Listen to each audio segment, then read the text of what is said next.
2014లో ఆంధ్రప్రదేశ్ రాష్ట్రం విడిపోయిన తర్వాత కేంద్ర ప్రభుత్వ విభజన చట్టంలో 10 సంవత్సరాలు ఉమ్మడి రాజధానిగా హైదరాబాద్ అని చెప్పడం, కానీ తర్వాత మన ప్రీతమ ముఖ్యమంత్రి శ్రీ నారా చంద్రబాబు నాయుడు గారు విజయవాడ గుంటూరు మధ్య అమరావతి నిర్మాణం చేసుకొని అమరావతి కేంద్రంగా మన పరిపాలన సాగిస్తున్నాం. తర్వాత కాలంలో ఒక పులివెందుల పులకేసి వచ్చాడు. వచ్చిన తర్వాత రాజధాని 3 ముక్కలు ఆటాడు. ఇక్కడ రాజధాని అవసరం లేదు, నేను ఎక్కడుంటే అక్కడే రాజధాని అన్నాడు. అంటే ఆయన కనుక చెంచులగూడలో ఉంటే అదే రాజధాని అనే విధంగా ఆయన మానసిక పరిస్థితి అలా ఉంది. ఇటువంటి పరిస్థితుల్లో కేంద్రానికి మన ముఖ్యమంత్రి చంద్రబాబు నాయుడు గారు, ఉప ముఖ్యమంత్రి పవన్ కళ్యాణ్ గారు విభజన చట్టంలో అమరావతిని మనం రాజధానిగా చేర్చాలని చెప్పి విజ్ఞప్తి మేరకు 2024 జూన్ 2వ తేదీ వరకు హైదరాబాద్ అనేటువంటి ఉమ్మడి పదం పోయింది కనుక ఆ రోజు నుండి అమరావతి కేంద్రంగా రాజధాని ఏర్పాటు చేయాలని చెప్పేసి తీర్మానం చేయడం జరిగింది. దీనికి కేంద్ర ప్రభుత్వం అసెంబ్లీలో తీర్మానం చేసి 2014 విభజన చట్టంలోని సెక్షన్ 5 సబ్ సెక్షన్ 2లో సవరణ చేయమని పంపించడం జరిగింది. దాని ప్రకారం అసెంబ్లీలో అమరావతి రాజధానిగా చేరుస్తూ సిఆర్డీఏ పరిధి మొత్తం కూడా అమరావతిలోకి వస్తుందనేటువంటి తీర్మానాన్ని చేసి పంపిస్తే నిన్న లోక్సభలోను ఇవాళ రాజ్యసభలోను ఆమోదం పొంది ఈ ఆంధ్రప్రదేశ్ రాష్ట్రానికి అమరావతి రాజధానిగా పార్లమెంట్లో చట్టం చేసినందుకు కేంద్ర ప్రభుత్వానికి ప్రధానమంత్రి మోడీ గారికి ధన్యవాదాలు తెలియజేస్తూ ఈరోజు 5 కోట్ల మంది ఆంధ్రులు బయటకు వచ్చి రోడ్ల మీదకి వచ్చి క్యాండిల్స్ వెలిగించి సెల్ ఫోన్ లైట్ వెలిగించి ముఖ్యమంత్రి గారికి సంఘీభావంగా ఉప ముఖ్యమంత్రి గారి యొక్క సహకారానికి అండగా మోడీ గారికి ధన్యవాదాలు తెలుపుతూ ఈరోజు క్యాండిల్ ప్రదర్శన చేయడం జరిగింది.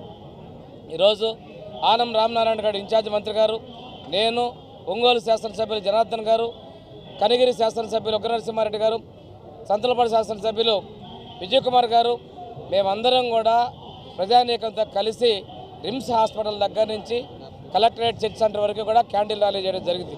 ఈరోజు చూస్తే పెద్ద ఎత్తున మనకి ప్రజలు ఈ ర్యాలీలో పాల్గొనడం జరిగింది. ఇప్పటికీ కూడా మాజీ ముఖ్యమంత్రికి ఆలోచన రావడంలా నిన్నగాక నిన్న ఏమో వాళ్ళ పార్లమెంట్లో సభ్యులు వాకౌట్ చేస్తారు, ఈరోజు రాజ్యసభలో వాకౌట్ చేస్తారు, మేము వ్యతిరేకిస్తున్నాం అంటారు. మీరు 3 ముక్కలాంటి ప్రజలు తిరస్కరించి 11 పరిమితం చేస్తే మీరు ఎక్కడెక్కడ ఉంటే కొత్తగా ఏదో మెవాగన్ ఏంటనేది నీ మానసిక పరిపక్వత బాగలేదు. ఈరోజు మిమ్మల్ని పులివెందులకే పరిమితం చేసిన పులివెందుల శాసనసభ్యుడిగా మీ భాషని ప్రజలు తిప్పికొడుతున్నారు. ఇలాంటి పరిస్థితుల్లో కేంద్రం ఇచ్చిన హామీ మేరకు ఎన్డీఏ ప్రభుత్వం ప్రధానమంత్రి మోడీ గారు ఈరోజు పాస్ చేసిన దానికి ప్రజలందరూ కూడా దానికి మద్దతుగా వారికి ధన్యవాదాలు తెలియజేస్తున్నారు.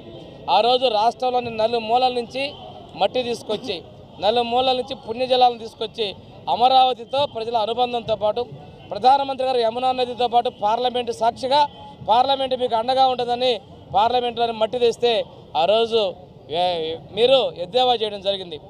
ఈరోజు ఆ పార్లమెంటే ఆంధ్రులకు అండగా ఉన్నామని చెప్పేందుకు నిదర్శనం అని చెప్పి తెలియజేసుకుంటూ ఈరోజు చెప్తున్న వాళ్ళకి మీరు ఎన్ని చేసినా మీరు 11 ఇంకా తగ్గిపోయే పరిస్థితే కానీ ఈ రాష్ట్రంలో మీ మాటలకు విలువ లేదు. ఆ రోజు వచ్చే ధర్మానగర్ కావచ్చు, బొత్స కావచ్చు, మీ వైవి సుబ్బారెడ్డి కావచ్చు, వీళ్ళందరూ కూడా మతి భ్రమించి మాట్లాడుతున్నారు. మీరు అమరావతికి వ్యతిరేకమా కాదా? ఈరోజు అమరావతి వద్దంటారు, మేము అమరావతికి అనుకూలం అంటారు. ఏం మాట్లాడుతున్నావు? మతి భ్రమించి మాట్లాడిన పరిస్థితుల్లో కేంద్రం అమరావతిని చట్ట ప్రకారంగా ఆంధ్రప్రదేశ్ రాష్ట్రానికి రాజధాని చేసింది. ఇది ఒకటే వాళ్ళ బాధ. ఆంధ్రప్రదేశ్కి అమరావతి నిర్మాకరణ ఎవరంటే చంద్రబాబు నాయుడు గారు.